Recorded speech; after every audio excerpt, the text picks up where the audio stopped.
팔로스 버디스에서 마지막으로 예배드리도록 하시면 감사드립니다. 우리 주의 성령 안에서 저희들이 어느 곳으로 가든지 어느 때에서든지 예배자로서 또 예배를 드리는 현장에 있겠사오니 참으로 주의 성령께서 함께 하심으로써 이 무리 함께 동행하여 주시옵고 하나님의 선하심을 행하며 또 사랑을 나누는 그런 귀한 하나님의 자녀들과 백성들이 될 수 있도록 은혜를 베풀어 주시옵소서. 함께해 주심을 감사드리며 예수님의 이름으로 기도합니다.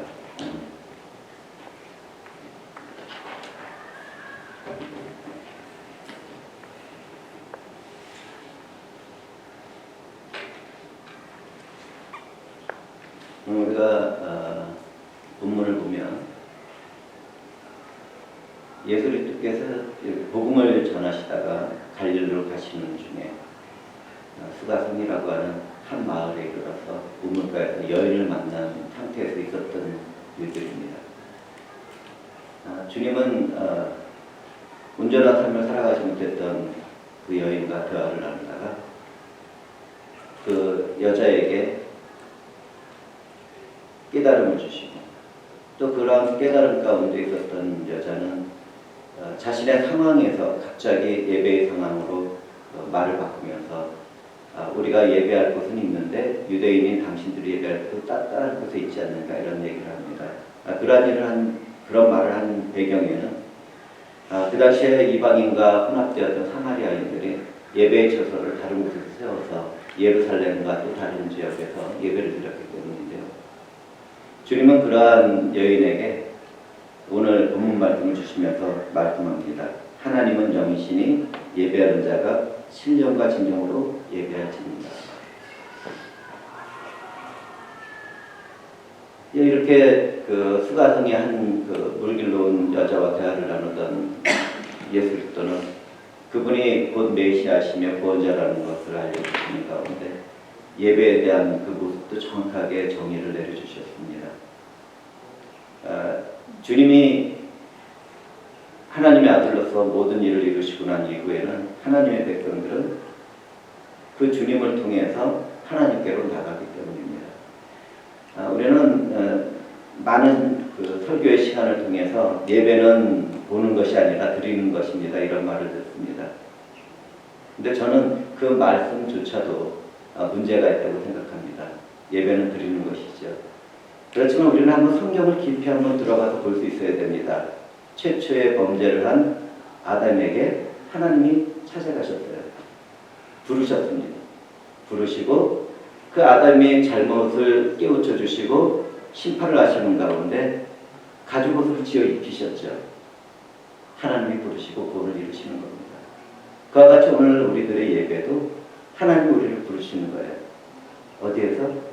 가죽옷이 되신 우리 주 예수 그리스도 안에서 우리를 불러주시고 그분의 구원을 이루시기 위하여 봉사를 해주시는 거예요. 예수 그리스도가 너희들을 위해서 어떠한 일을 했고 또 그런 것을 믿는 너희들이 하나님의 백성님의 자녀가 될 것이라는 그러한 은혜의 말씀을 듣도록 불러주시고 또 그러한 말씀을 듣는 우리는 성령에 의해서 감동을 받고 그 뜨거운 마음 가운데 사랑을 베푸신 하나님, 은혜를 베푸신 하나님께 감사와 찬송을 드리는 거죠. 이것이 예배에 대한 진정한 모습이라고 봅니다. 드리고 참여하고 보고 이런 문제가 아니라 하나님께서 우리를 예배자의 자리를 불러주셨고 우리는 하나님께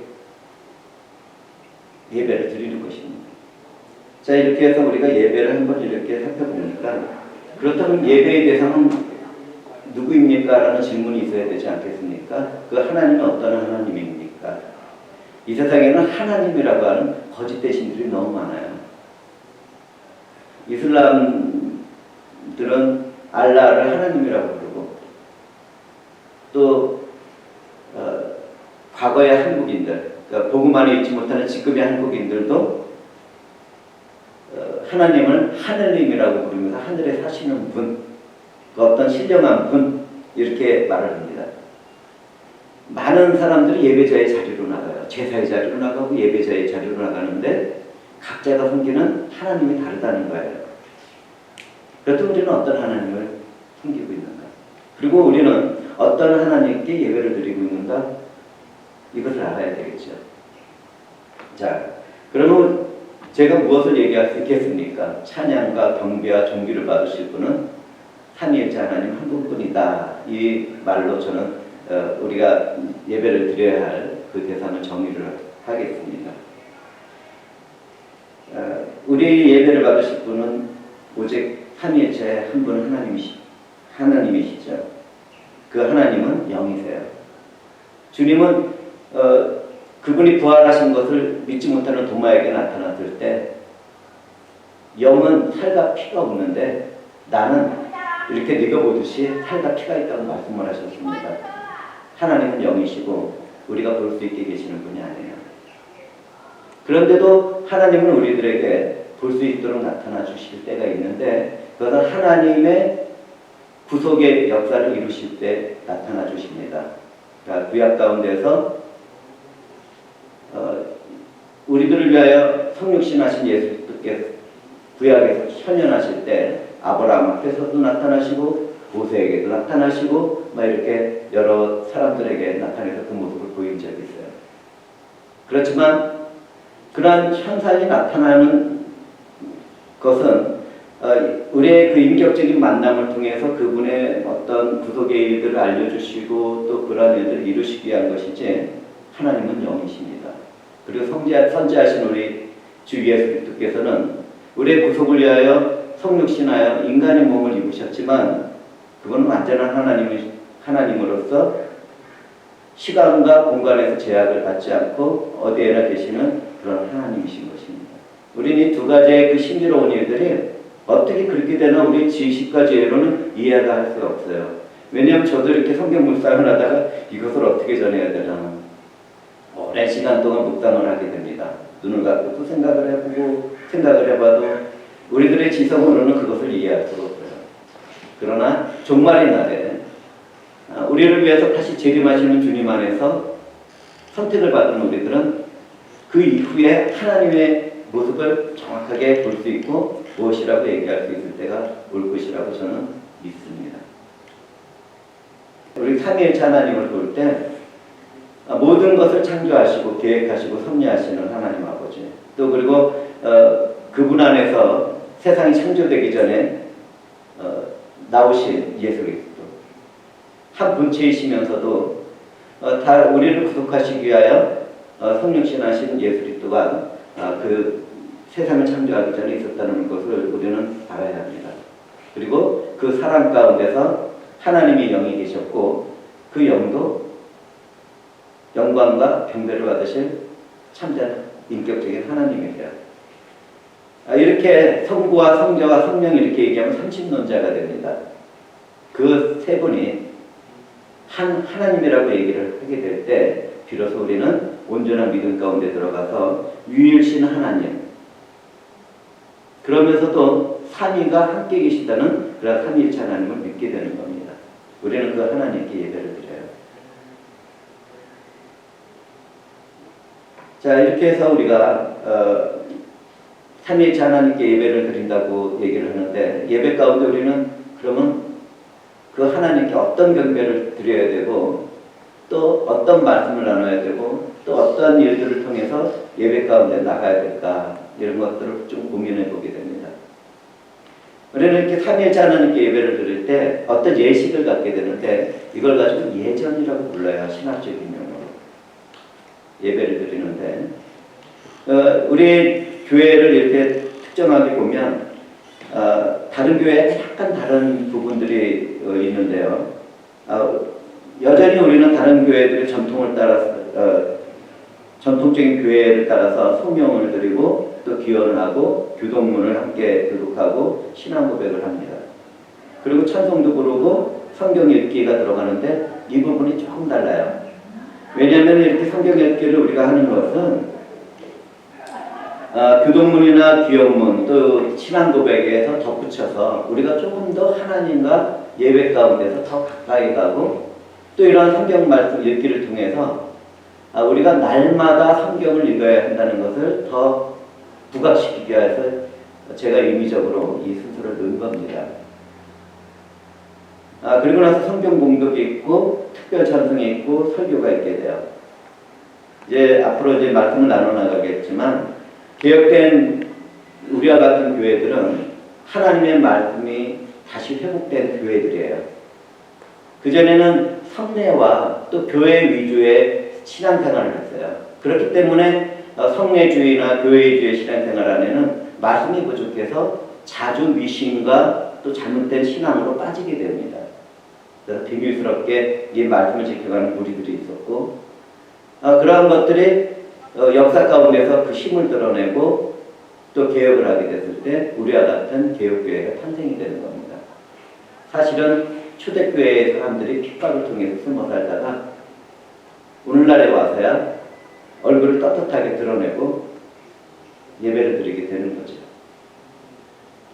자, 이렇게 해서 말씀이 중심이 되고 그리고 나서 또 찬송을 드리고 공헌기도를 하고 성찬식을 하고 찬송을 하게 됩니다. 여기 성례라는 게 들어가는데 성찬식은 성례예요.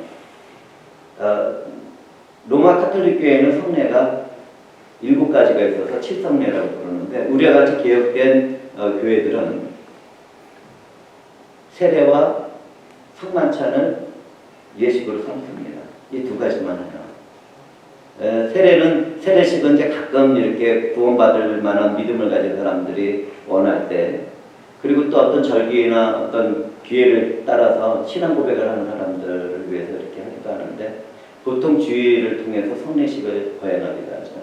그렇지만 종교교육의 역사를 통해서 보면, 쯔빙글리라는 사람은 목회를 하면서 절기 때마다 4번에 걸쳐서 성찬 예식을 했을 뿐이에요. 그렇지만 칼빈 선생과 같은 분들은 매주에 성찬 예식을 해야 된다고 그렇게 가르쳐 줬습니다. 자, 이제 이렇게 해서 우리가 대충 이렇게 흐름을 한번 살펴보았는데요. 이제 여기서 하나님께 드리는 예배 자세에 대해서 한번 살펴보려고 합니다. 자, 아까도 말씀드렸지만 교회의 예배는 누가 부르신다고요? 죄인된 우리들을 예수 그리스도 안에서 하나님이 부르세요. 그래서 성령의 능력과 역사 가운데 말씀이 있는 교회로 모이게 되고 하나님께 감사와 찬송을 올리면서 하나님이 이루신 그 영광과 주권 그리고 그 이름을 높여드립니다. 자, 우리는 이러한 사실을 통해서 우리 인간의 힘으로는 또 그리고 어떤 공로로도 예배 자리로 나올 수 없다는 것을 고백해야 합니다. 오직 하나님께서 부르시고 예수 그리스도 안에서 성령으로만 하나님 앞으로 나갈 수 있다는 것을 우리는 알아야 되고, 그러한 예배의 자리로 하나님이 부르셨다는 것도 깨달아야 합니다. 그럼 영이신 하나님께 드리는 예배의 자세는 어떤가? 저는 아까 간단하게 우리의 그 예식 순서를 통해서 말씀을 드렸지만 조금 더 깊이 말씀을 나눠보려고 합니다. 하나님은 어제도 그렇지만 오늘도 그렇고 내일도 그렇고 그분께 신령과 진정으로 예배드릴 자를 찾으세요. 그런데 하나님께 예배의 자리를 바로 나가야 되게 되면 꼭 있어야 될 일들이 있는데 그게 무엇인지 아십니까? 영으로 드린다는 것에서 무엇을 찾게 돼요? 우리는 성령 안에서 거듭나야 돼요. 예수 그리스도에 연합된 상태가 돼야 돼요. 그래야지만 예배 자리로 나갈 수 있는 겁니다. 만약에 그렇지 않다면 우리는 하나님 앞으로 나갈 수도 없고 그분과 교통을 나눌 수는 없어요. 죽은 사람들도 예배를 드립니다. 왜냐하면 하나님이 아까도 얘기했지만 우리가 믿지 않는 다른 하나님을 섬기는 사람들도 예배 자리로 나가거든요. 매주일 나가요. 매번 모입니다. 그런데 그 사람들의 특징은 뭐예요? 죽어있죠.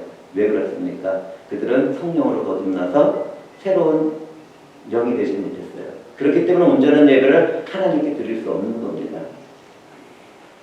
자, 우리는 그래서 그 은혜에 또 감사를 드려야 되겠죠. 우리는 성령에 의해서 거듭났고 산 제물로서 하나님께 예배를 드리게 됐잖아요.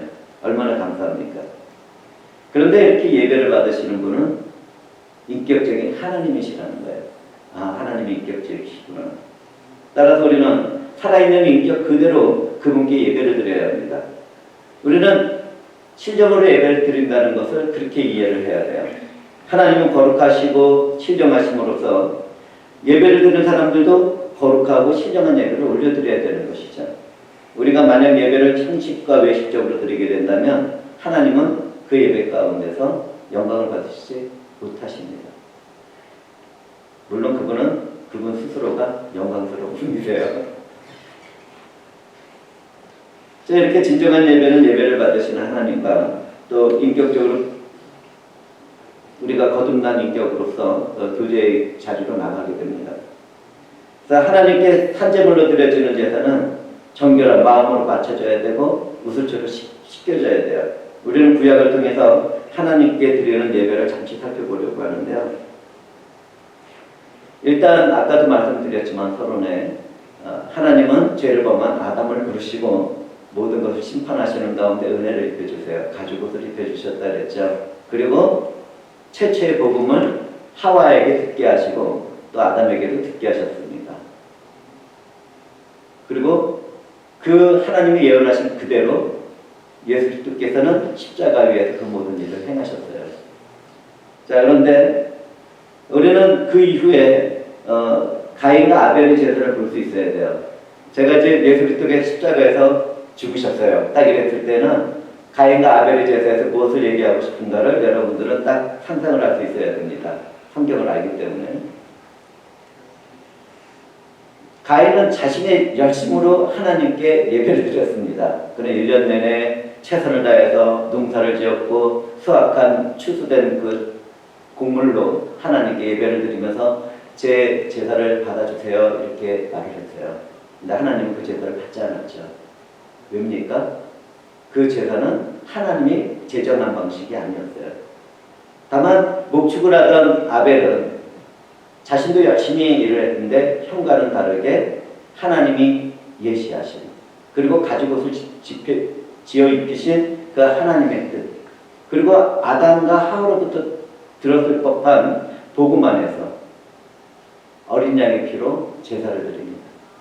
하나님이 그 피로 제사를 받으시고 만족하셨어요. 우리는 그것을 볼 수 있어야 됩니다. 이러한 일들은 우리가 어디에서 발견을 하게 되냐면 히브리서에 기록되어 있어요. 믿음으로 아벨은 가인보다 더 나은 제사를 하나님께 드림으로 이로운 자라는 증거를 얻었으니 하나님이 그 예배에 대하여 증거하시니라. 저가 죽었으니 그 믿음으로서 오히려 말하느니라 이렇게 기록되어 있습니다. 그렇습니다. 믿음으로 드리는 거예요. 예수를 또한 노아의 제사를 우리가 볼 수가 있는데요. 세상을 물로 심판하신 하나님 그 중에서 노아와 그의 식구 8명만을 하나님께서 남겨두셨습니다. 하나님이 노아와 그 가족을 남겨두신 이유 그것은 우리 주 예수 그리스도가 오시게 하시고 또 그 인류 약속된 그 인류를 구원하시기 위하심입니다. 그 가운데서 방주 가운데 구원을 받은 노아는 정결하고 깨끗한 짐승을 잡아서 제단을 쌓고 하나님께 제사를 드리면서 그 예배의 형식을 갖췄어요. 제단을 처음으로 쌓은 일은 노아의 때에 이루어지는 겁니다. 성경 지식이 또 하나 생겼죠. 아, 노아의 때에 제단을 처음 쌓았구나.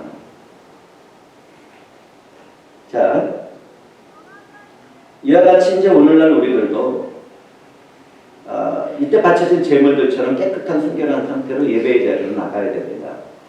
그런데 어떻게 우리가 세상의 육체적인 삶을 살면서 그렇게 깨끗하고 순결할 수 있을까요? 그게 안 되니까 우리는 회개를 할 수밖에 없겠죠. 그래서 아까 기도를 맡으신 분의 기도에 그 회개의 부분이 들어가는 거예요. 우리가 다 그 심령 안에서 예배를 드려나가는 거예요. 이렇게 해서 우리는 그러한 회개의 자리로 나와서 예배를 드린다는 것을 이해를 하시고요. 또한 아브라함도 제사를 하나님께 드렸는데요. 여러 곳에서 드립니다. 뭐 베델에서도 드리고 마블에서도 드리고 모리아산에서도 드리고 그 중에서 제일 기억에 남는 제사는 무엇입니까? 아브라함이 약속된 그의 자녀, 언약의 자녀 이삭을 모리아산에서 바친 예배예요. 하나님 그 예배 가운데서 그의 믿음, 성장한 믿음을 보시고 칭찬하시고 그 아들을 이삭 아들을 구별하여 하나님께서 받으시고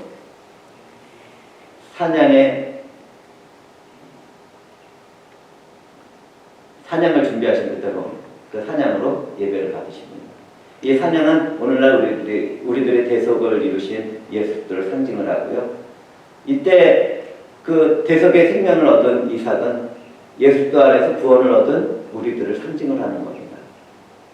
이와 같은 일들로서 하나님께서는 예배를 받으셨어요. 그리고 또 우리가 기억할 제사와 예배가 있는데 그것은 유월절이에요.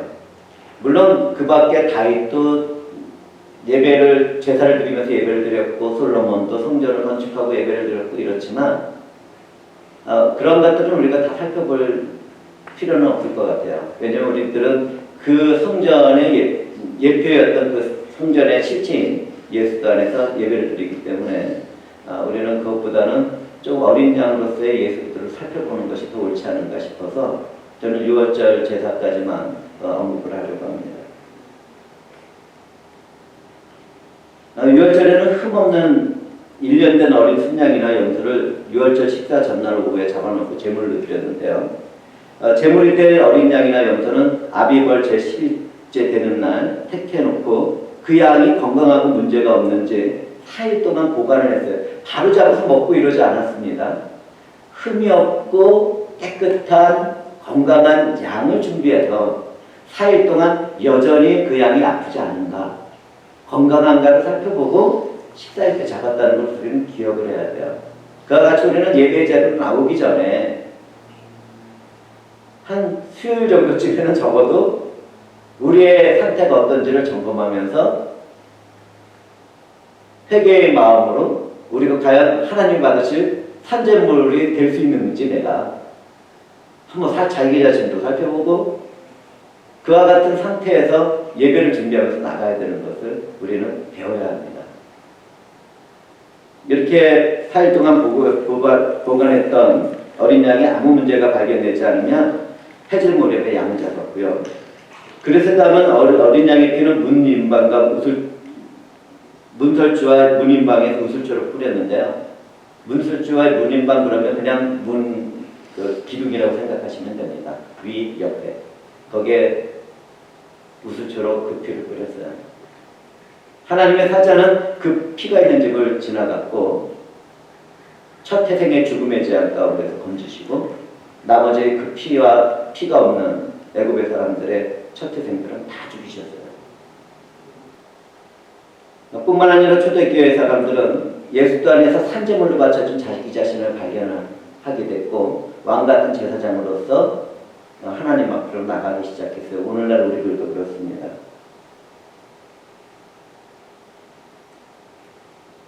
오늘날 우리들은 성령으로서 예배를 시작하는데요. 성령으로서 예배를 시작하는 그 형식에 우리는 마음을 두지 말아야 돼요. 성령을 하게 되면 만복의 근원 하나님을 우리가 오늘 불렀지만 그 하나님 안에서는 하나님을 향한 영광과 찬송이 들어가 있어요.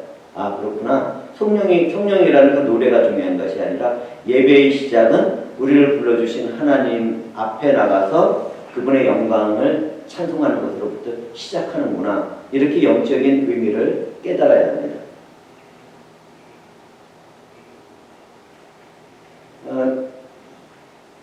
찬송은 하나님께 노래로 영광을 돌리는 것인데요.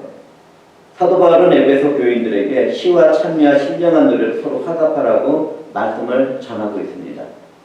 오늘날 어떤 교회들은 시편만으로 찬송을 한다는 교회들이 있어요. 그 교회도 참 귀하죠. 근데 그렇게 하면 안 됩니다.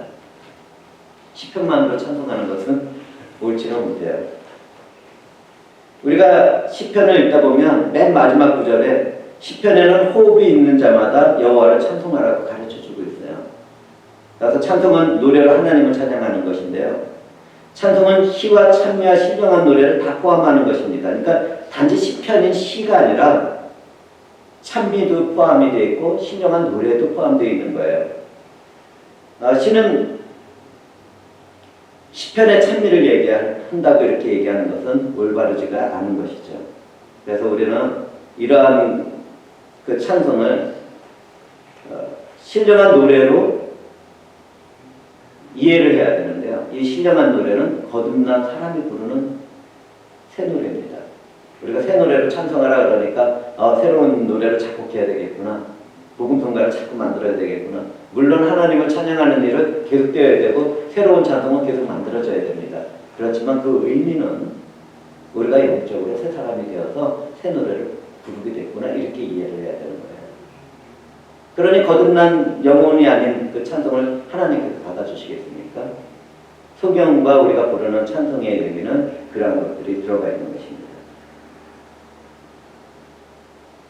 자, 이렇게 해서 저는 하나님이 구원과 축복의 역사를 베풀어 주실 때 그 백성들과 자녀들은 새 노래를 부른다. 이렇게 말씀을 정리하려고요. 자, 이렇게 찬송을 부를 때는 그 찬송이 대상이 되신 하나님의 영광과 이름을 위한 것이어야 돼요. 그분의 종기를 위한 것이어야 됩니다. 그렇기 때문에 찬송을 부르는 사람들은 어떤 찬송을 부를까를 굉장히 조심해서 선별을 해야 되고 그러한 결정에 신중해야 됩니다. 또한 성령이 충만한 가운데 마음속의 깊은 중심으로부터 우러나오는 순수한 감정과 또 고백으로 찬송을 불러야 돼요. 어떤 사람들은 교회에서 찬송 부르면 막 손뼉치고 좋아하고 이러는데 도대체 하나님의 영광과 존귀한 이름을 위한 것인지 아니면 자신의 만족을 위한 것인지 너무나도 많은 찬송의 순간에 실패를 하는 교인들을 보게 됩니다. 우리는 그래서는 안 돼요.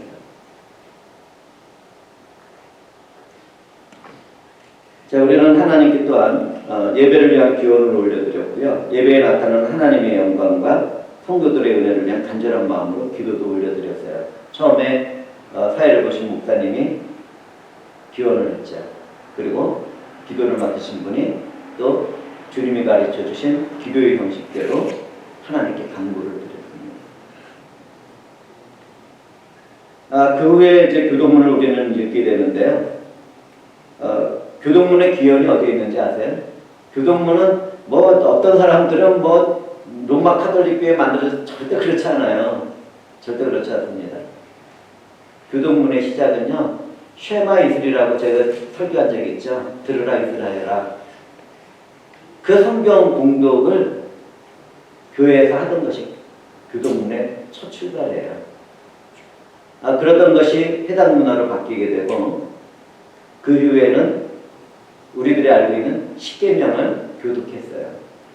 그러던 것이 로마 교회를 통해서 시편의 형식을 갖추게 됐고 오늘날 우리들은 거기에서 절규와 여러 가지 일들을 함께 포함한 교동문을 계속 만들어 갔던 거예요. 그렇기 때문에 교동문은 좀 하는 게 좋겠죠. 그렇지만 예배의 순서에서 교동문을 제외하는 것도 문제가 되지는 않습니다. 그렇지만 우리는 전통을 통해서 이러한 교동문을 사용하고 있고요. 예배에 있어서 교동문을 자유롭게 사용할 수 있다는 사실도 알았으면 좋겠습니다. 그리고 예배 시작 부분에서 우리는 신앙 고백을 하는데요.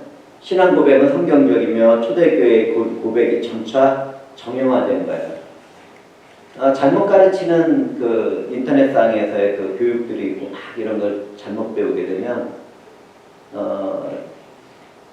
이런 교동문 안에 그 신앙 고백을 중간에 만들어졌다 막 이렇게 얘기를 하는데 그렇지 않아요. 초대교회 때부터 신앙 고백은 있어 왔고요. 그 신앙 고백이 점차 조금씩 변해가면서 하나씩 더해지고 그 사실에 근거해서 그것이 만들어진 겁니다. 어떤 사람은 그러한 신앙 고백으로는 내 신앙이 부족합니다. 이렇게 얘기를 하는데 그건 교만이에요. 자, 우리가 그러한 사람들의 심정은 이해는 하겠지만 객관적인 진술이 되는 신앙 고백이 아니라면 주님은 나를 위해서 죽으신 거 맞아요. 나를 위해서 죽으셨지만 그것은 단지 나를 위해서 죽으신 게 아니라 창세전에 하나님이 예정하신 그 모든 사람을 위해서 죽으셨고 그러한 고백을 하도록 신앙 고백이 만들어진 겁니다. 그렇기 때문에 우리는 사도신경을 계속 사용할 이유가 있습니다. 만약에 이런 사도신경을 사용하고 싶지 않은 그런 교회들이 있다면 하이델베르크라든지 웨스트민스터 신앙 고백을 통해서 그런 데서 고백서 안에서 있는 고백들을 해나가면서 예배를 시작해도 좋겠지요.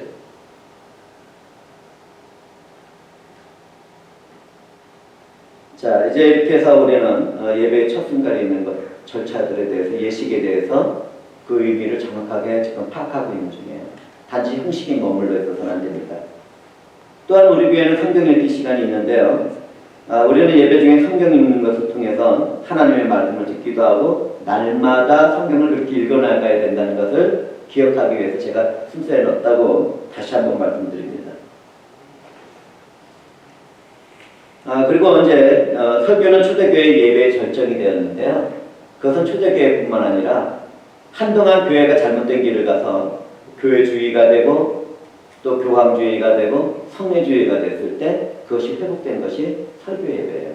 오늘날 우리 개혁주의 교회들은 그와 같은 초대교회의 형식을 온전하게 받는 그런 교회가 된 것입니다. 교회 예배에서는 초대교회를 보면 성경을 읽고 가르쳤고 설교를 통해서 말씀을 전했고 또 그 내용은 구약과 신약을 통틀어서 전해지고 있어요. 그리고 또 그 안에 가장 중심되는 것은 무엇입니까? 우리 주 예수 그리스도의 증거예요. 그렇기 때문에 오늘날 설교에서도 반드시 예수 그리스도가 증거가 되어야 돼요. 반드시 하나님의 말씀을 전해져야 됩니다. 설교는 하나님의 구원의 계시가 회중들에게 이루도록 하는 능력이 되도록 합니다. 물론 그러한 것들이 성경 공부를 통해서도 이루어지고 성령이 함께 하시는 사람이 성경을 읽을 때에도 이루어지게 되지만 하나님은 이러한 예식 가운데 그분이 부르시는 자들에게 가죽옷을 지어 입히신 것처럼 말씀을 통해서 우리를 새롭게 만드시기도 하고 또 보존도 하시는 거예요. 도움이 되셨으면 좋겠습니다. 그런데 오늘날 대부분의 교회들이 이런 원리적인 상황에서 너무 많이 멀어져 버렸어요. 대부분의 교회들은 완전히 성경적인 믿음을 상실했고요. 예수와 복음을 전하기보다는 내 생각과 내 뜻을 전하는 목사들이 날이 갈수록 많아지고 있습니다. 교회 설교는 성경의 계시와 영감의 권위를 전해야 돼요. 많은 교회들이 타락의 첫 순위가 성경을 무호하게 믿지 않는 것에서부터 출발을 합니다. 그리고 성경 해석과 적용에 있어서 예수와 사도들의 가르침을 떠나지 말아야 되는데 내 생각에는 우리들이 연구한 바로는 또는 헬라어의 의미로는 히브리어의 의미로는 이러다가 하나님 말씀에서 영 떠나버리게 됩니다. 그렇기 때문에 잘못된 복음들이 자꾸 나타나는 거예요. 오늘날 타락한 교회들은 성경 계시의 말씀을 이성과 반대된다고 얘기를 하기도 하는데 이성과 반대되는 것이 아니라 하나님의 말씀은 그 이성을 무기력화시키십니다. 어떠한 사람들은 아담의 원죄를 부인해버려요. 야, 자신의 죄로 지옥 가고 그러는 거지. 아담의 원죄가 이거 뭘 얘기하는지 아십니까? 성경을 있는 그대로 믿지 않고 전한다는 거예요. 오늘날 너무나도 많은 교회들이 그 일들을 하고 있는데 우리는 어느 곳에서 예배를 드리던 간에 그러한 일들을 행하는 교회라면 그 자리를 박차고 일어나야 됩니다. 그리고 온전한 말씀이 있는 교회로 옮겨가야 돼요. 또 교회는 하나님을 아는 지식과 지혜를 전해야 돼요. 삼위일체 하나님과 그분의 영광이 설교단에서 선포가 되지 않는다면 심각하게 여러분들을 생각해 봐야 돼요. 제가 휴스턴에 있는 어떤 목사, 그 사람의 이름을 몰라서가 아니라 제가 언급하고 싶지가 않습니다. 하나님이 판단하실 거기 때문에. 그 교회에서는 하나님의 주권과 영광이 절대로 선포되지 않아요. 내가 받는 축복, 내가 이룰 수 있는 성공, 부와 영광, 내 이름, 내가 중심, 하나님의 은혜야, 하나님으로부터 온 축복이야, 이것만 전합니다. 큰 문제가 생긴 거죠. 그런 교회들이 오늘날 너무나도 많다는 거예요. 그러나 참된 교회에서는 하나님의 주권과 통치가 정확하게 선포가 됩니다. 오늘날 타락한 교회들은 하나님의 섭리를 인정하고 또 그것을 전하지도 않아요. 가령 예를 들어서 뉴욕의 어떤 복음을 하는 목사님, 성령의 힘을 입은 목사님이 쌍둥이 빌딩이 무너짐이 하나님의 백성들의 회개를 위한 하나의 징표다 이렇게 했을 때 많은 목사들과 또 자신이 좀 복음 좀 안다고 하는 사람들은 비난을 했어요. 물론 우리들이 선포하는 그 선포의 자리에서, 말씀을 선포하는 자리에서는 조심해야 될 일이 있지만, 그런 하나님의 섭리를 인정하지 않으면서 하나님의 백성이며 교회가 됐다고 얘기하는 사람들을 저는 이해를 할 수가 없어요. 지금 이런 얘기를 듣게 된다면 또 인터넷에는 엄청난 댓글이 달리겠지만 저는 그 댓글 신경 쓰지 않습니다. 왜냐하면 저는 하나님의 섭리와 그분이 세상을 창조하시기 전에 예정하신 구원을 믿기 때문입니다. 하나님의 영광과 축복, 통치. 우리는 그런 말씀을 떠나서 사는 백성들이 아니에요.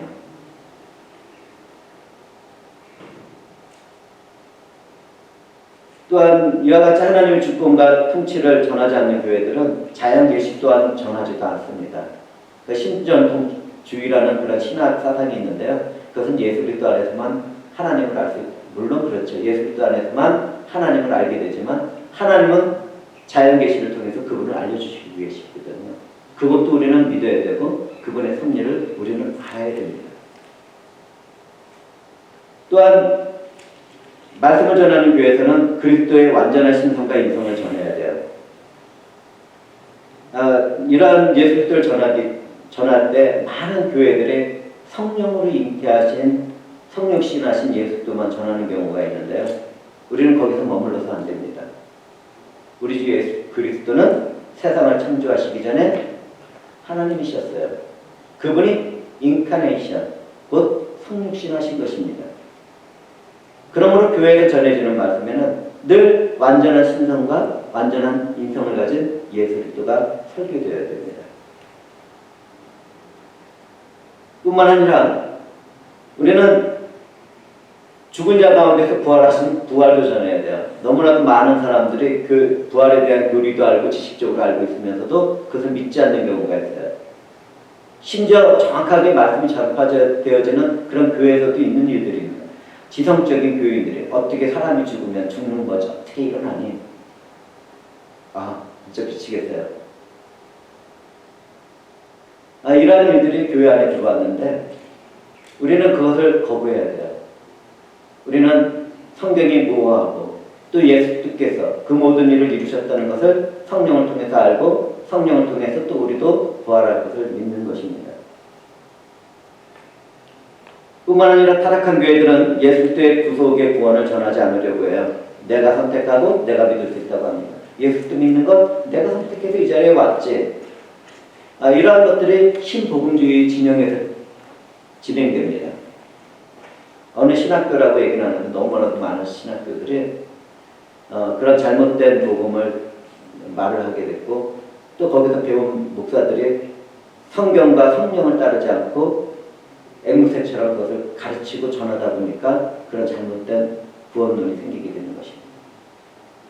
그런데 그렇게 해서는 구원받을 수 없죠. 내가 선택하고 내가 결단해서는 절대 구원받을 수 없습니다. 뿐만 아니라 말씀이 선포되어지는 강단위에서는 성령의 세례와 충만과 은사와 또 열매가 균형 있게 전해져야 돼요. 그런데 많은 은사주의 교회들이 이러한 균형을 깨버리고 성령의 은사만을 전하게 됐죠. 예언, 와 나도 예언하고 싶다. 방언, 와 나도 방언하고 싶다. 기름부음, 나도 기름부음을 받고 싶다. 넘어지고 쓰러지고 기어가고 동물 소리가 나고 성령의 역사다. 너무나도 많은 사람들이 말씀을 떠나고 성령의 역사도 떠나게 됐어요. 그렇지만 온전한 말씀이 선포되어지는 교회에서는 그 성령의 능력 가운데 그 은사들을 다 사용을 합니다. 자신이 순교하는 순교의 자리에서도 저들을 용서해달라는 그런 스테반의 집사의 고백처럼 자신의 고백을 하게 돼요. 정말 놀라운 일이죠. 한 곳에서는 나도 금가루가 나타나고 나도 기름 부음이 있고 나도 넘어지고 쓰러붙여 보고 싶다 그러고 있는데 또 한쪽에서는 성령과 함께하면서 그분의 은사 가운데 복음을 전하고 예수 그리스도 안에서 죽는 자리에서도 자기를 죽이는 사람들을 향해서 주님 저들을 용서해 주세요. 저들이 하는 일을 알지 못하잖아요. 저들을 어떻게 하면 구원을 할 수가 있겠습니까? 통한 눈물을 흘리면서 그들을 향한 사랑 가운데 죽임을 당하는 그런 영의 삶을 살아간다는 거예요. 오늘날 우리들도 다른 복음만에서 그와 같은 그런 삶을 살아가야 되겠죠. 뿐만 아니라 이제 기도와 선한 일을 하는 것을 말씀 중에 선포를 해야 되고요. 위로도 줘야 되고 격려도 해야 되겠지만 권징도 해내야 됩니다. 이제 권징은 나중에 따로 조금 띄어서 얘기를 좀 드리려고 그래요. 뿐만 아니라 하나님의 사랑을 나누는 것을 전하지 않는 교회가 있다면 큰 문제가 있는 거겠죠. 근데 거기에서도 이제 조금 여러 가지로 나눠볼 곳이 있는데 오늘 설교가 좀 길어질 수가 있어요. 근데 졸지 마시고요. 이 예배에 대해서 잘 들어놓으시기 바랍니다. 오늘 우리는 팔로스 거대에서 드리는 마지막 예배를 드리고 있어요. 그 새로운 예배가 또 다음 주에 드려지게 되지만 어떤 장소나 뭐 그런 데 구애받지 않고 드려지는 신령과 진정으로 드려지는 예배는 마지막이 아니에요. 자, 그 가운데서 우리는 조금 더 그 말씀을 더 깊이 들어가도록 하겠습니다.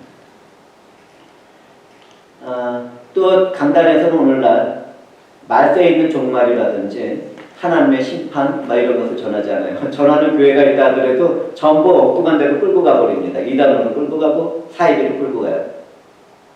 그렇지만 우리는 내세의 영원한 생명과 형벌의 심판을 조금 더 가감없이 전할 수 있어야 합니다. 많은 교회들이 앉아있는 회중들이 불편해하고 싫어한다는 이유로 죄와 회개에 대해서 말씀을 잘 전하지 않아요. 많은 교회들이 종말에 받을 심판에 대해서 전하려고 그러지 않아요. 사랑의 하나님, 은혜의 하나님, 교회 안에 있으면 안전하다, 교회 안에 있으면 행복하다, 모든 일을 잘 풀린다. 뭡니까? 벌써 그러한 말씀을 가진 사역자들은 사탄의 손에 속하게 된 거예요. 오늘날 너무나도 거짓된 교사들이 말씀을 전하는 자리에서 그와 같은 잘못된 행동을 하고 있다는 것을 우리는 잊지 말아야 됩니다. 누구나 교회에 있으면 안전하고 구원을 받는 게 아니에요. 성령의 능력 안에서 말씀에 순종하며 살아가고자 하는 그런 예수도 안에서 연합된 사람만 구원을 받습니다. 뿐만 아니라 그와 같은 사람들은 현재적인 나라에 집중을 해요. 제가 이제 아까도 얘기했지만 사랑을 나누는 선한 일을 해야 돼요. 우리는 하나님의 구원을 하신 그 이유 가운데서는 그분의 백성과 자녀가 된 사람들이 어두운 세상에서 선한 일을 행하기 위한 그런 목적이 있습니다. 그렇지만 현재적인 하나님 나라는 이러한 세상에 국한되는 것이 아니에요. 예수님이 처음에 초림하셨을 때도 많은 종교인들과 정치인들이 메시아에 대한 왜곡된 사상 때문에 잘못된 일을 했던 것처럼 오늘날 현재적인 하나님 나라를 그 어떤 지구에서 일어나는 그 일로 생각하거나 또 이 세상의 삶에 집중하게 만드는 것은 왜곡된 일을 또 한 번 행하는 것이에요. 하나님의 현재적인 나라는 어디에 있습니까? 여기 있다 저기도 하지 말지어니 하나님의 나라는 너희 안에서 지어져 가느니라는 그런 말씀을 기억해야 돼요. 성령 안에서 우리는 현재적인 하나님 나라를 살아가고 있는 것입니다. 내가 곧 하나님의 현재적인 나라인 것이에요. 성령에서 거듭난 사람들이. 그런데 많은 사람들은 그러한 현재적인 나라를 이 세상에서 무슨 일을 하는 것처럼 헌신돼야 되고 봉사하는 것처럼 얘기를 하면서 사회나 정치나 또는 경제 여러 가지 면에서 참여하라고 자꾸 독려를 하는데 우리는 복음 안에서 이 어두운 세상에 소금과 빛의 역할을 하기 위해서 당연히 참여를 해야 되겠지만 이 세상에서 만들어지는 하나님 나라를 위해서 그러는 것이 아니라 내 안에서 지어지는 하나님 나라 그리고 또 우리가 죽음 이후에 보게 되는 부활 이후에 하나님의 심판이 있게 되는 그 참된 하나님 나라에서 속하는 그 삶을 미리 맛보며 살아가기 위해서 그 일을 행하는 것입니다. 얼마나 다른 믿음이죠.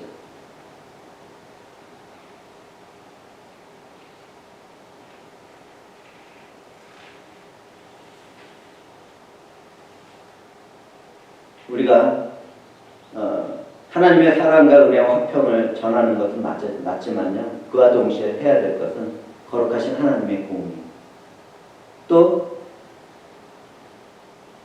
성별된 경건한 거룩함도 함께 전해야 돼요. 타락한 교회에서는 세상과 하나님을 함께 섬기려고 하나님의 공의와 정의를 싹 제거시켜버립니다. 그렇지만 성경은 뭘 얘기하고 있어요? 세상과 친구가 되려는 사람을 성경은 하나님과 원수가 된 자라고 부르고 있습니다. 너무나도 많은 교회가 하나님과 원수된 자들로서 살아가는 것입니다. 우리는 그런 일이 있어서는 안 되겠죠. 설교에서는 지금 말씀드린 것과 같이 기독교의 근본 교리가 포함되지 않는다면 교회는 타락해서 자유주의와 사회비와 이단에 빠지게 됩니다. 오늘날 대부분의 교회들이 그런 길을 걸어가고 있는 것이에요. 그 가운데 하나님이 세우신 교회, 진정 예수 안에서 연합되어서 성령으로 살아가는 사람들에게는 하나님께서 참된 복음을 주시고 그 안에서 인내하며 참고 선을 나누고 사랑을 함께 만들어 가십니다. 우리가 배운 일 가운데 있는 것이죠. 또한 교회 설교에서는 세상의 학문과 이론을 또 어떤 이즘이라는 그 주의를 중요하게 생각하지 말아야 돼요. 너무나도 멋진 설교자들이 많아요. 신정통주의를 복음주의 교회, 뭐 어떤 교회는 우리 같은 교회를 근본주의라고 하는데 우리는 근본주의 아니에요. 우리 근본주의 아닙니다. 그 사람들은 무식해서. 그런데요, 하나님은 그렇게 얘기하지 않아요. 하나님은 전도에 미련하는 것으로 믿는 자를 구원하신다고 말하고 있기 때문에 너무나도 멋진 설교를 하는 사람들, 세상의 어떤 이즘이나 이론들을 가지고 설교하는 사람들, 아까 얘기했던 그 휴스턴의 그 목사, 그 목사도 마찬가지예요. 자기 설교 전에 그 밑에 일하는 사람들한테 다 그 헌신된 그 봉사자들한테 내가 이번 주에 설교를 하려고 그러는데 이 병에 대한 원인하고 그 질병 치료법을 좀 알려달라고 이렇게 그 사람들이 다 리서치해서 보내줘요. 그걸 가지고 설교를 하죠. 얼마나 멋져요? 사람들이 열광합니다. 그러나 그것은 설교가 아니에요. 사탄의 일이 이루어지고 있는 겁니다. 참된 설교자들은 성령 안에서 기도하면서 하나님으로부터 말씀을 받고 그 구절들을 어떻게 올바르게 하나님의 뜻대로 해석을 하고 적용을 시킬 수 있는지 그 말씀을 듣고 그 말씀을 해주는 교회에서 선포하는 겁니다. 자, 이제 이러한 것들을 통해서 기독교인들은 세상과 타협하거나 협력하기보다는 성별되어서 하나님의 사람이 되어야 된다는 것을 알게 되었을 것입니다. 복음을 상실한 교회들은 사회적이나 또는 경제적, 정치적, 문화적 또는 교육적인 모든 면에서 참여를 하려고 그러고 또 협력을 하려고 하는데 우리는 그러한 사회 안에 들어가야 되지만 그러한 개념이 아닌 거예요. 온전한 복음 안에서 그들을 가르쳐 나가고 치료해 나가고 변화시켜 나가고 하나님의 사람으로 만들어야 되는 겁니다. 자, 이렇게 기독교인들은 세상과 폭넓은 대화와 교제를 나누기보다는 하나님과의 대화와 교제로 나가야 되고요. 하나님으로부터 말씀을 듣고 성령의 권능으로 세상에 나가서 빛과 소금의 역할을 감당해야 합니다. 자, 이제 이렇게 해서 말씀에 대한 그 중요성에 대해서 살펴봤고요. 순서 가운데 이제 오늘날 개혁된 교회에서 베푸는 성령에 대해서 잠시 말씀을 또 나누려고 합니다. 좀 지루한가요? 좀 참으세요. 성령이 우리 함께 하시잖아요. 그렇죠? 우리의 그 성례에는 세례와 성찬 예식이 두 가지가 있다고 그랬죠. 세례는 성부와 성자와 성령으로 베풀고 죄가 깨끗이 씻어지는 그런 정화를 상징을 해요. 세례는 우리 주 그리스도와 연합되어서 모든 은혜의 언약의 혜택에 참여하는 것과 주님의 사람이 되어 하나님을 섬기는 것과 헌신될 것을 약속하는 일을 증거하고 잊히는 것입니다. 이렇게 성례를 베푸는 일에 대해서는 누가 그 일을 해야 되는지 성경에 기록되어 있지 않아요. 그래서 왕 같은 제사장에는 잘못된 가르침을 하는 교회들은 그런 거를 평신도도 할 수 있다고 이렇게 얘기를 합니다. 그렇지만 성경을 자세히 보면요, 직접적인 언급은 없지만 간접적인 일들이 기록되어 있어요. 사도들이 행했고 장로들이 행하고 있다는 것을 보게 되고 집사들은 안수조차도 안 하고 있다는 것을 여러분들은 볼 수 있어야 돼요. 따라서 오늘날 개혁된 교회에서 성례를 베푸는 사람들은 복음을 전파하고 또 말씀을 가르치고 전하는 사람에 의해서 주어져야 된다는 것을 잊지 말아야 하는 것입니다. 그런 것들이 교회의 역사 가운데서 교리화되었고 또 고백화되었어요. 자, 그리고 물세례에 대해서 좀 얘기를 하게 되는데, 물세례는 구원받는 일을 증거하지 않아요. 구원을 받기 위해서는 반드시 예수를 자신의 구원자와 주인으로 영접을 해야 되고 성령으로 거듭난 중생의 모습이 있어야 되는 것입니다. 그렇기 때문에 물세례는 성령으로 거듭난 사람만이 받아야 되고, 물세례의 의미는 교회의 입교예식으로 여겨져야 돼요. 왜냐하면 많은 사람들이 거짓된 신앙을 고백할 수 있기 때문에, 순간의 감정으로 실제가 아닌, 그리고 그런 사람들에게 예수 그리스도를 물어보면 예수 그리스도를 몰라요. 그게 큰 문제인 거죠. 그래서 C.S. 루이스가 쓴 기독교 입문책에도 이러한 세례에 대한 것들이 잘못 기록되어 있는 것들이 있어요. 좀 안타까운 일들인데, 우리는 그러한 잘못된 지식으로부터 온전한 지식으로 옮겨줘야 되고요. 하나님을 아는 지식 안에서 그러한 예식도 행해야 되는 것입니다. 자, 이제는 세례에 대한 의미를 알았을 것입니다. 그 세례에 대한 의미는 거듭난 신자만이 받아야 되고 예수 그리스도를 내 주요 구원자로서 고백하는 참된 신앙 안에서 받아야 된다는 것. 그러나 그렇지 못한 사람들도 받게 되겠죠. 종교이기 때문에, 종교의 시기이기 때문에. 그렇게 우리는 형식주의로 가서는 안 된다는 거예요.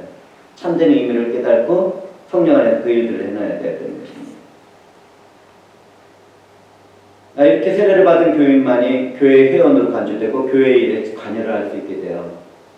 선거도 할 수 있고 투표 같은 일이 있다든지 결정돼야 될 일이 있으면 참여하게 되는 겁니다. 하여간 초대교회 때에는 성찬 예식을 통해서 주님이 하신 일을 기억했고 그분이 주시는 모든 축복에 참여했어요. 자, 이제 성찬 예식을 우리는 매주 이렇게 하게 됐는데요. 칼빈 선생의 가르침을 따르는 겁니다. 성찬 예식은 대속 사역을 위해서 예수 그리스도의 죽으심을 기억하는 의식이고요. 성찬을 통해서 우리는 우리의 죄를 사하시기 위하여 죽음을 당하신 예수의 살과 피를 기념하는 성례로 나가는 것입니다. 성찬식에서 우리는 떡과 포도즙을 나누게 되는데요. 예수의 피와 살을 상징하는 외적인 표라는 것을 우리는 알아야 되고요. 우리는 그것을 믿음으로 받아들이는 것입니다. 또한 성찬 예식은 예수와 그분을 믿는 우리와의 교제를 의미하는데요. 기독교인들은 성찬식에서 떡을 떼고 포도주를 마심으로써 그리스도의 살과 피에 영적으로 참여하게 됩니다. 이때 성찬식에 참여하는 교인들도 서로 그 성찬 예식을 통해서 같은 고백 안에서 또 교제를 나눈다는 것도 잊지 말아야 되겠죠.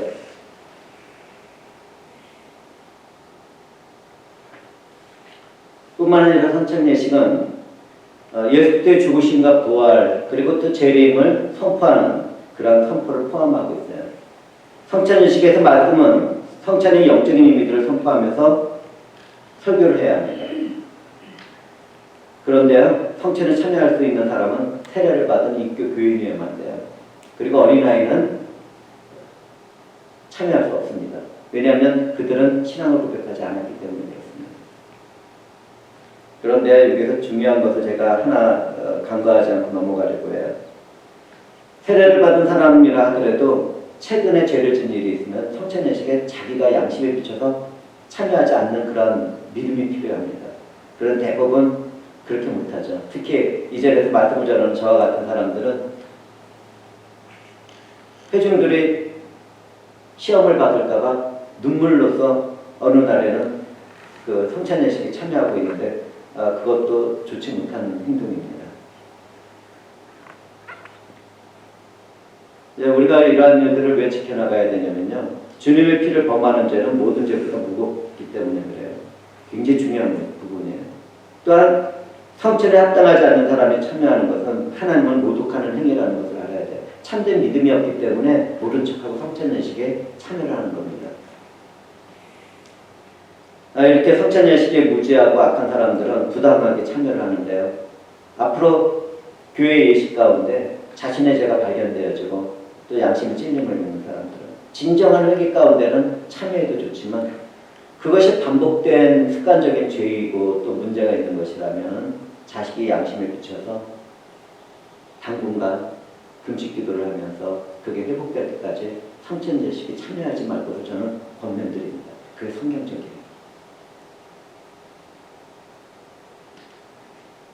왜냐하면 성천예식을 부당하게 참여하게 되면 죄의 몸과 피를 범하는 것이 돼서 스스로 정죄에 이르게 되거든요. 굉장히 무서운 저주가 이루어지게 되는데 복음을 들어도 믿지 못하게 됩니다. 저는 그게 두려워요. 회중들이 그렇게 안 했으면 좋겠어요. 이게 성경 말씀을 기초로 해서 알려드리는 겁니다. 그리고 초대교회 때는 헌금을 했어요. 우리도 헌금을 하지만 헌금은 복음을 전하는 일, 그리고 사역자들의 사역과 또 가난한 성도들을 위해서 사용됐고요. 헌금은 정성된 마음으로 즐겁고 감사하는 마음으로 자원해서 드리는 감사의 예물이에요. 헌금은 사랑의 실천입니다.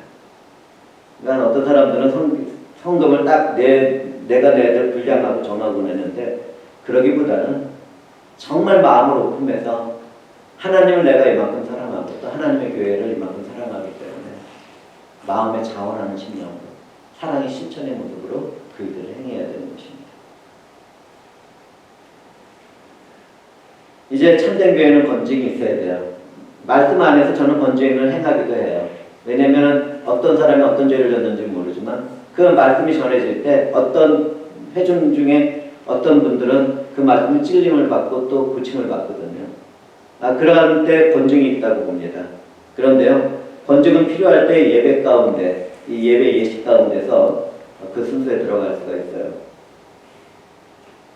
세상에서 살아가는 사람들이 범죄하는 것은 하나님이 심판하시고 하나님의 주권에 달린 것이기 때문에 우리는 그 일에 대해서 깊이 관여하지 말아야 됩니다. 그렇지만 교회는 교회를 스스로 치리를 해야 되고 교회에 있는 문제를 오히려 세상의 법정에 절대로 가지고 나가면 안 돼요. 그런데 오늘날 심지어 말씀을 가르치는 목사들도 어떤 목사가 잘못했다는 허물이 발견되면 그것을 막 그 세상 법정에 가져가려고 회의를 하고 그러는데요. 제가 그 자리에서 그 말씀을 읽어드렸습니다. 형제들아, 우리가 속는 것이 더 낫지 아니하느냐. 절대로 안 되는 거예요. 세상으로 교회의 일들을 가져가는 건 절대 안 됩니다. 누가 뭐라 그래도 안 돼요.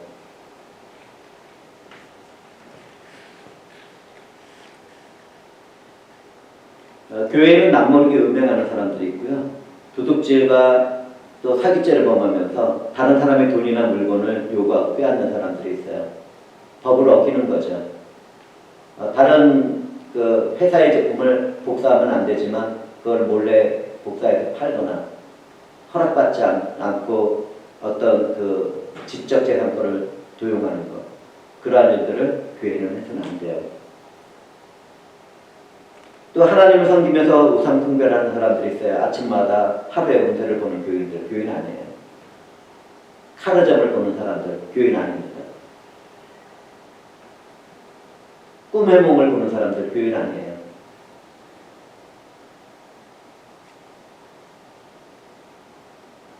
또 도박에 취하고 술에 취하고 마약에 취하는 사람들이 있어요. 그런데 그러한 사람들이 성찬예식에 떳떳하게 고개를 들고 참석을 한다는 거죠. 물론 그 자리에서 자신의 그 후회스러운 마음 때문에 눈물을 흘리는 사람들도 있기는 해요. 그런데 왜 후회해서 끝납니까? 성령에 의지해서 회개하고 그 길에서 떠나야 되는 것이 성도의 참된 모습인 것입니다. 이러한 일이 상습적으로 계속되어지고 그것을 알게 된다면 각 사람은 그 일을 알게 된 그 사람에게 가서 권면을 해야 돼요. 그러면 안 돼요. 그래서 고쳐지면 좋죠. 안 고쳐지면 그 밖에 다른 증인들, 교회 그 장로들이나 어떤 직분자들과 함께 가서 또 그 죄를 떠나도록 권면을 해야 돼요. 그래도 안 들으면 교회가 직접 나서서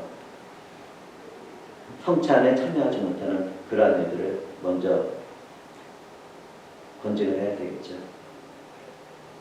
그래도 안 들으면 이방인같이 여기는 겁니다. 그리고 추교를 하는 겁니다. 이런 것들이 교회 안에 있어야 돼요. 잘못했는데 은혜의 법이다 해서 자꾸 넘어가는 것은 교회를 타락시키는 원인이 돼요.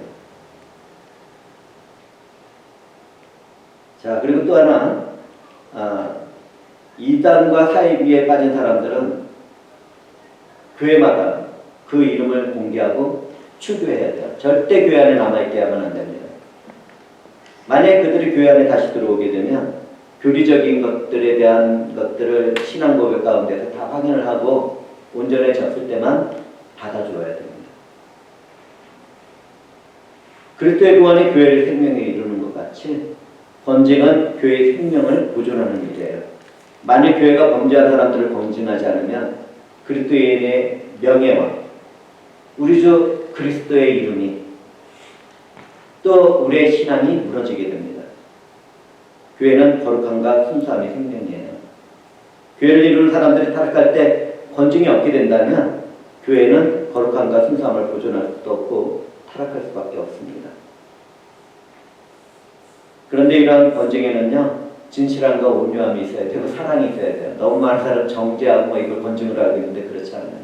정말 눈물로써 사랑하는 마음으로써 하나의 형제가 부패되어서 교회를 떠나가서 죽음에 이르는 것을 막기 위하여 정말 그 사람을 사랑하는 마음 가운데서 건증을 해야 되고요.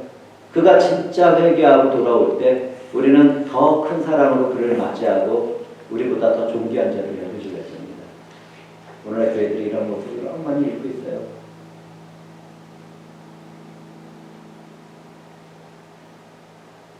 건증의 목적은 진리의 사랑을 해서 회복하고 바로잡기 위함이다. 지금 제가 말씀드린 것을 기억하시면 좋겠습니다. 그리고 나서 이제 우리가 성례식도 다 행하고 이제 축도를 행하게 되죠. 교회 축도는 하나님이 정하신 것이고 하나님이 축복하시는 거예요. 우리는 신명기에서 보면 하나님의 사람들이 하나님의 백성들을 위해서 축복하게 하시는 그 말씀을 보게 되고요. 신약에서도 그러한 일들이 동일하게 이루어지고 있다는 것을 우리는 성경을 통해서 보게 됩니다. 그렇기 때문에 그 사역을 맡은 오늘날의 목사들은 삼위일체 하나님의 축복하심으로써 하나님의 평화와 또 하나님의 축복이 임할 것을 축복기도로 예배를 마치게 되는 것입니다. 왜냐하면 우리는 하나님의 언약의 백성이며 자녀들이기 때문입니다. 그리고 나서 초대교회들도 그렇지만 우리도 친교의 시간을 갖습니다. 교회의 친교는 그리스도와 연합된 교인들의 영적인 교제 안에서 이루어지고요. 서로를 위한 사랑 가운데서 나눔으로써 이루어집니다. 자, 이제 말씀을 마치면서 나가게 되는데요. 오늘 우리는 주님의 가르침을 따라서 하나님은 영이시니 예배하는 자가 신령과 진정으로 예배할지라는 말씀을 나누었습니다. 우리는 예배를 통해서 우리를 불러주신 하나님의 모든 일들이 이루어질 것을 믿어야 됩니다. 죄의 고백도 있어야 되고 또 하나님의 용서가 또 주어지기도 하고 또 속죄의 말씀이 또 선포되기도 하고 또 그 가운데서 우리들의 심령은 회복되게 되죠. 또 하나님의 언약을 선포하는 일들이 예배 가운데서 있어야 되고 그런 가운데 우리는 나가게 됩니다. 그것이 하나님의 언약이다 이렇게 얘기는 하지 않지만 복음의 여러 가지 모양과 형식 가운데는 그러한 사상이 다 들어가 있는 거예요. 그리고 나서 우리는 그러한 예배 가운데 힘을 얻고 세상으로 나가서 그 모든 받은 사명을 수행하게 되겠죠. 하나님의 말씀을 증거하기도 하고 또 사랑을 나누기도 하고 하나님 나라를 확장해 나가는 그러한 일들을 해나가게 됩니다. 이와 같이 참된 예배자가 되었다면 성령을 믿고 의지하면서 말씀에 순종하는 삶을 살아가야 됩니다. 성령 안에서 거룩한 삶을 추구하면서 새롭게 된 새 마음과 새 영을 따라서 진실하고 정직한 산 예배를 드려가야 되는데 그것은 이렇게 주일날 구별된 예배와는 다르게 내가 살아가는 매 시간 모든 공간 그 안에서 이루어지는 것입니다.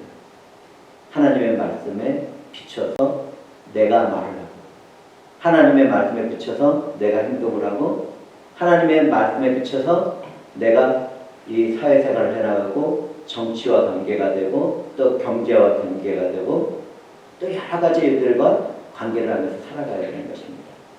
이것이 산제물로 드려지는 우리의 왕 같은 제사장의 삶이요 예배인 것이에요.